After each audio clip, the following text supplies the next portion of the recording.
Speed to lead matters, like we talked about. That's the most important metric. So we got to jump on that lead when it comes in.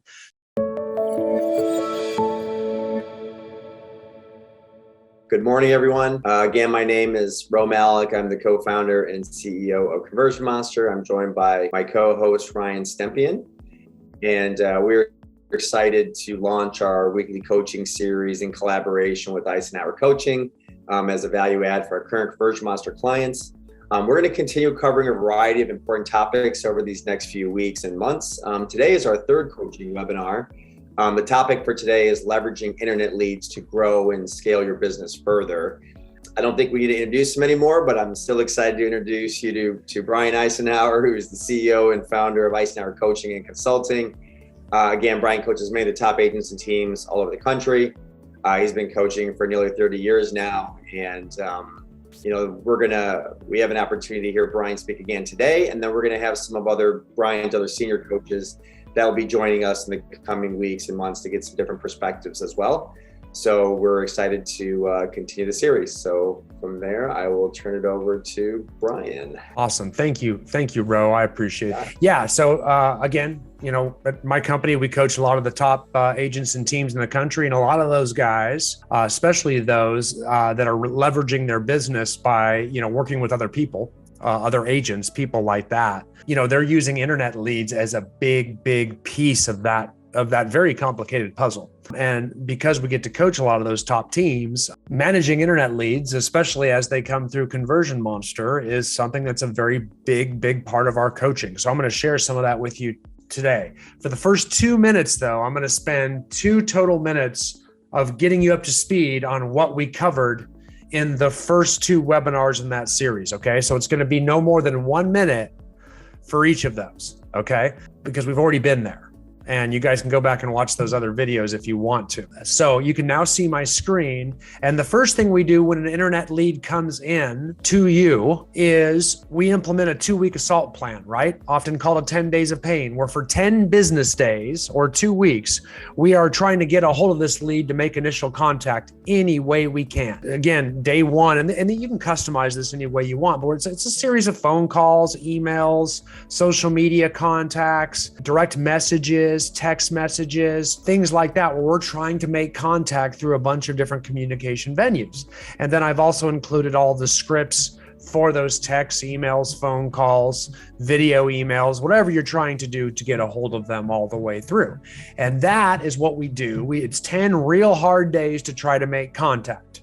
Okay. So that's the first thing we do. Now, second thing we do after we make contact and we get them on the phone, we have to then, assuming that we can't meet with them right away. Okay. Obviously, I think that goes without saying. Our goal is to get in front of them, right? The goal is to set a buyer consultation with them where we sit down and meet in person or at least over Zoom in a face-to-face setting where we plan out their whole home buying process, get them set up on listing alert emails, things like that. Obviously, we pin our ears back and set that appointment if we can. But 3 out of 4 times that you convert an internet lead, you're not going to be able to set that appointment on the first. So only 1 out of 4 internet leads that you ultimately convert, 25% of them that you ultimately convert we're going to be able to cherry pick on the first freaking call. 75% of internet leads that you ultimately convert, you'll have to nurture for a while. And that's just the way it works, guys. Sorry, these aren't your SOI members. They're not layups. You're going to have to dribble around and manufacture a little bit better shot. So that's what's going to have to happen. So when we get them on that first phone call after doing our 2-week assault plan to make contact, what we're trying to ascertain is the degree of urgency that these agents have or these clients have and how quickly they want to buy, right? So we're going to categorize them into at least 3, maybe even 4 categories based on how fast they want to buy. A leads or hot leads or whatever your CRM calls them are people that need to plan, that need to move within 30 days. These are people that are looking right now. You show me a house, I'm good to go. I just can't find one. B leads are people thinking after the holidays, 30 to 90 days.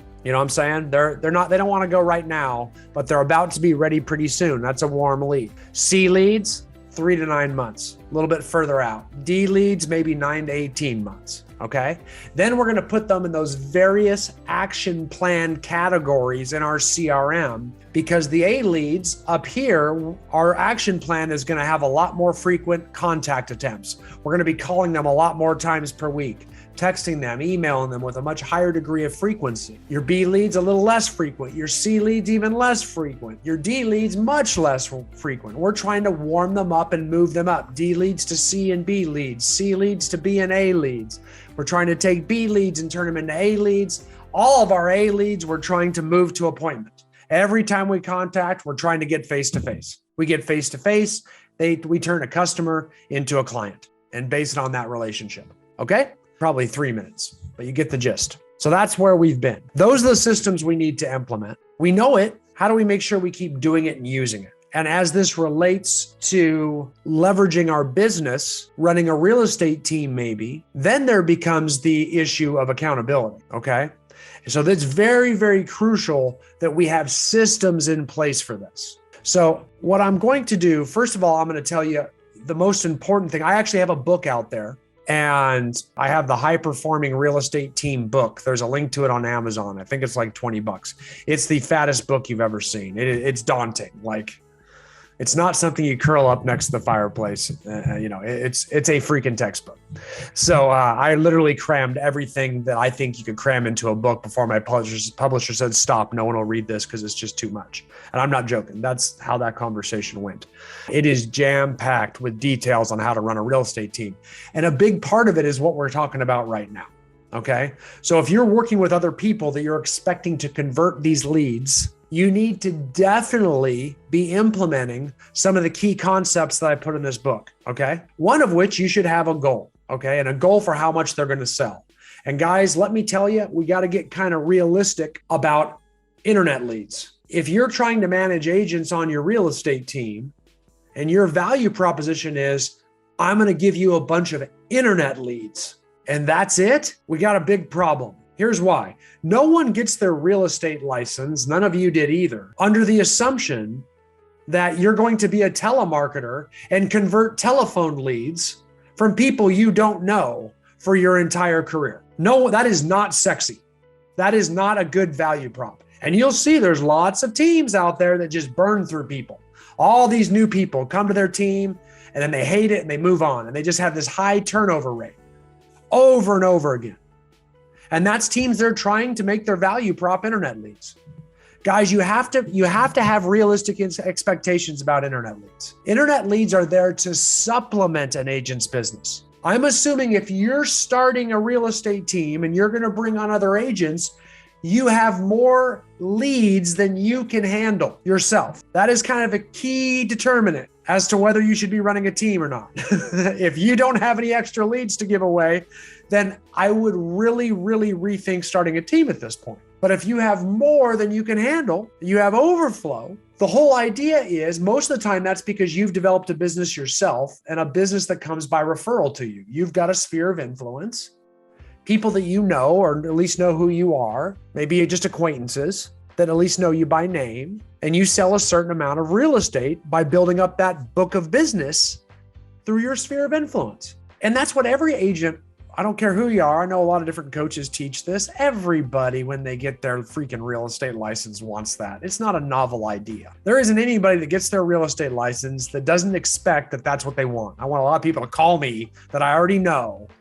and it's going to be super freaking easy because everybody's going to call me, and I'm going to have a bunch of clients who call me. Very rarely do we have someone who gets their license who thinks they're going to have to do outbound prospecting to generate leads. It's extremely rare. And I guarantee you they don't want to do it. That's correct 100% of the time if they do know. And I guarantee you 100% of the time they don't expect to do it for long because ultimately they want a business where it comes back to them. You'll be hard pressed to find anybody that doesn't want that light at the end of the tunnel.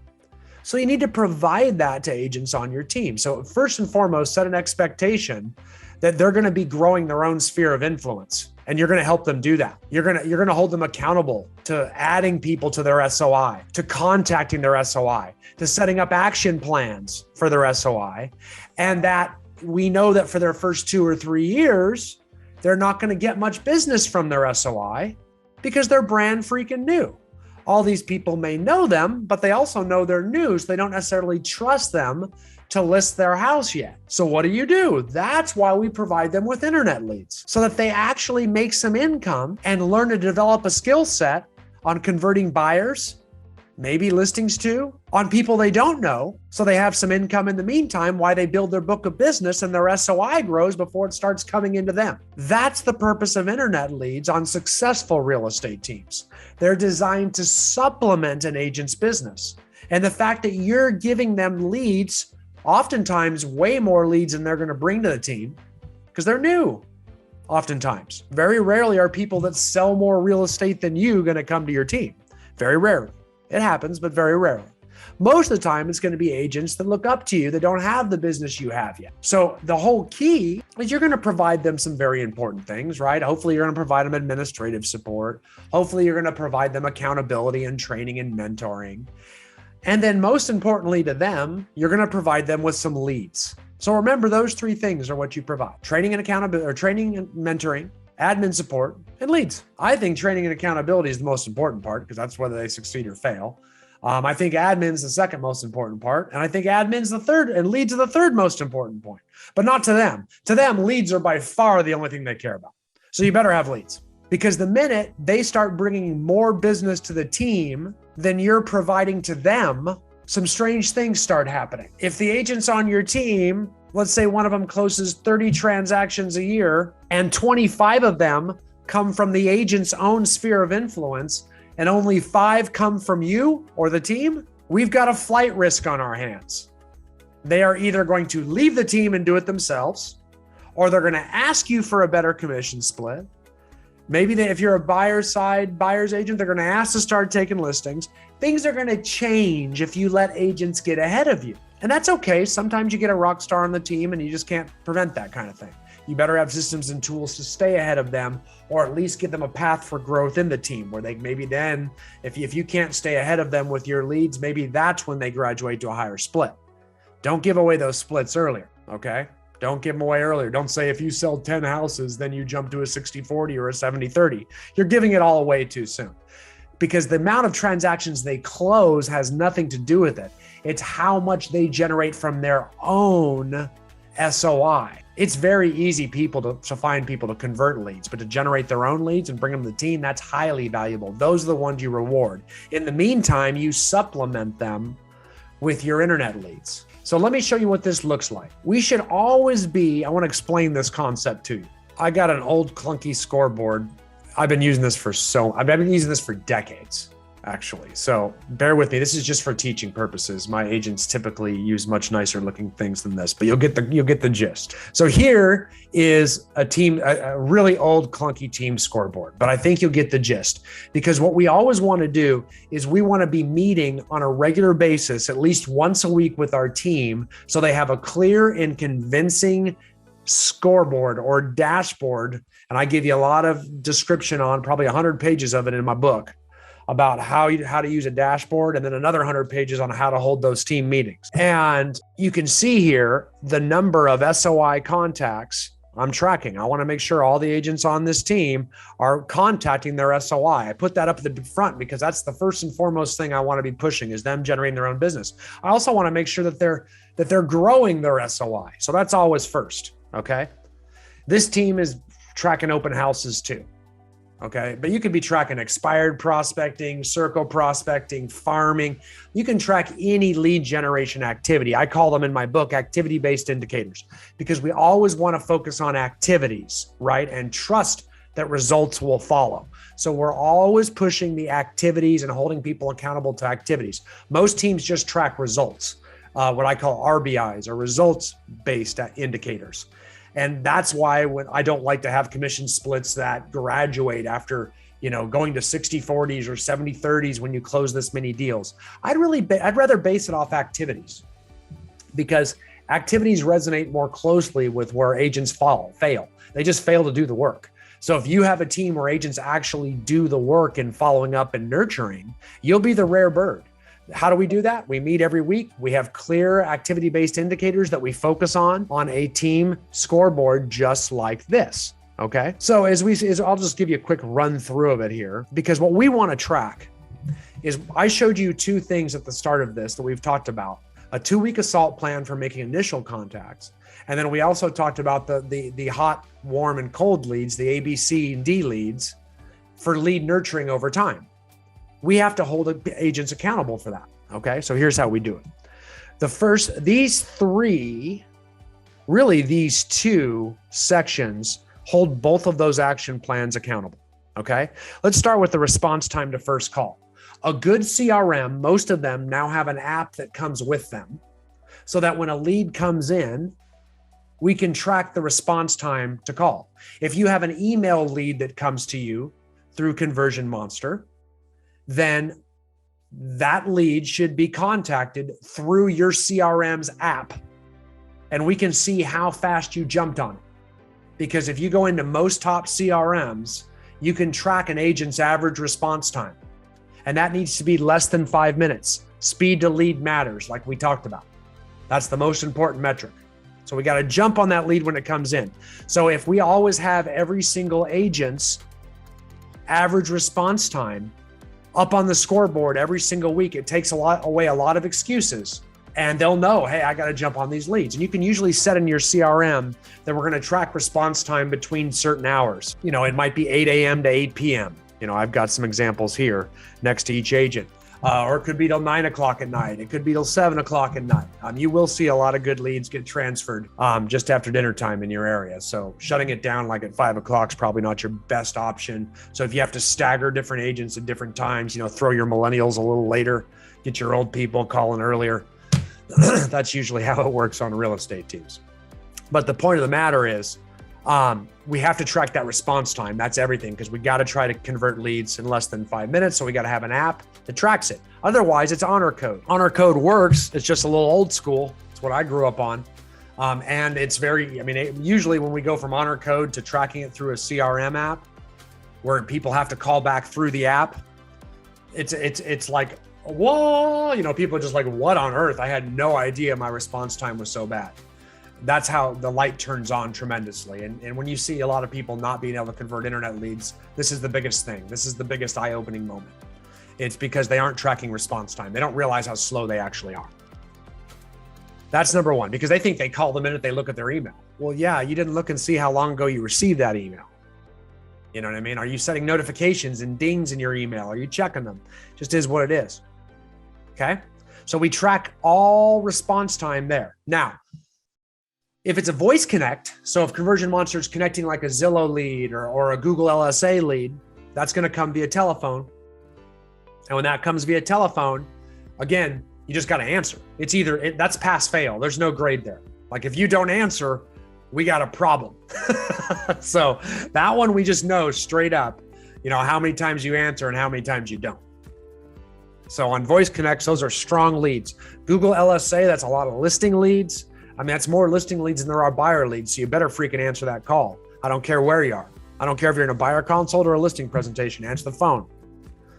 Number two, Zillow leads are pretty freaking expensive. Those are anywhere from $150 to $300. So answer the phone. You're just going to have to get your scripts down in front of your clients to be able to answer those calls. That'll increase your conversion rate tremendously. Now, the next thing we're going to talk about is lead follow-up tasks. This one is simple. Any CRM is going to allow you to track whether there's any follow-up tasks in your nurture plans. Remember, after we make contact, we put them into an A, B, or C category, okay? And then they're in action plans. The A action plan is very frequent, the B is a little less frequent, et cetera, et cetera. So over the next multiple months, you've got all these leads being nurtured in these action plans. So all we got to do is maybe the admin person on the team or you go in at the end of each week and see how many outstanding tasks each of your agents have. Their goal is freaking 0. Because if they've got a bunch of outstanding tasks or to-dos or actions, whatever your CRM calls them, then that tells me we got to shut down the leads to that person because they already have more than they can handle. They've already got too many outstanding tasks. See, this prevents people from cherry picking the first call leads. Because that's what most of your agents do if you're not doing these things. I guarantee you. They're just answering that phone when it's convenient and determining and assessing whether that's a good lead or not right there. If they don't want to meet right then and there, they say these leads suck. And that's what happens. And they don't realize that only 25% of the leads ultimately converted are converted on the first call. The real money, 75% of the income, is in the nurturing follow-up. So we have to hold them accountable to their follow-up tasks, or you're paying 4 times as much money for your leads so that they can cherry pick on the first call, and we're not getting our mileage out of our leads. People will say to me, they'll ask very ignorant questions like, how many leads do you give an agent? How many leads should be given to each agent on my team per month? I mean, I'm saying 20 max. There's people that say 35, 40, 50, I guess, if you're just cherry picking. But here's why, man. If you give an agent 20 leads in the first month, I mean, they're getting a lead every business day. And then guess what? The next month they get 20 more. Now they're managing 40 leads because they still should be nurturing the initial leads they got. Maybe half of them, right? Because they couldn't get a hold of the other half.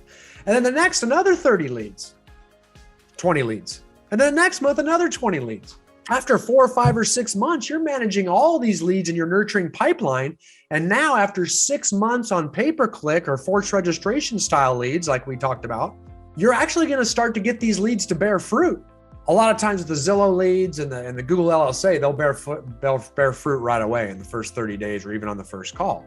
But if you're buying like, Google leads, Facebook leads, pay-per-click, forced registration stuff, those take a little while. Those you have to nurture for a long, long time. So it's very hard for agents to actually see that these leads work unless they stick with it for 4, 5, 6 months. It's why at a very minimum, when you start working with a conversion monster, the leads you're giving them, like you need to give them at least 6 months to a year to nurture these things for a transfer, especially if they're forced registration or pay-per-click stuff. Those are people that are just starting to look. Remember, we talked about that. Those are people just starting to look way before agents or clients used to start looking for real estate. They look on their own long before that they want to see a house. They've already looked all over the place before they get to you. So we're actually being able to make contact with them early on. Don't expect they don't want to meet with you yet. That was the whole point of them looking online. We're just trying to nurture them so that we are their choice when they are ready to meet down the road. That's the idea. So we have to keep our agents patient. We have to stay ahead of them. I'm going to lead you with one last thing. Probably the most important metric we track, because these are ABIs, right? We're tracking, their SOI, like we talked about. We're tracking the online lead contacts, making sure they have 0 outstanding tasks, that they're calling in 5 minutes or less.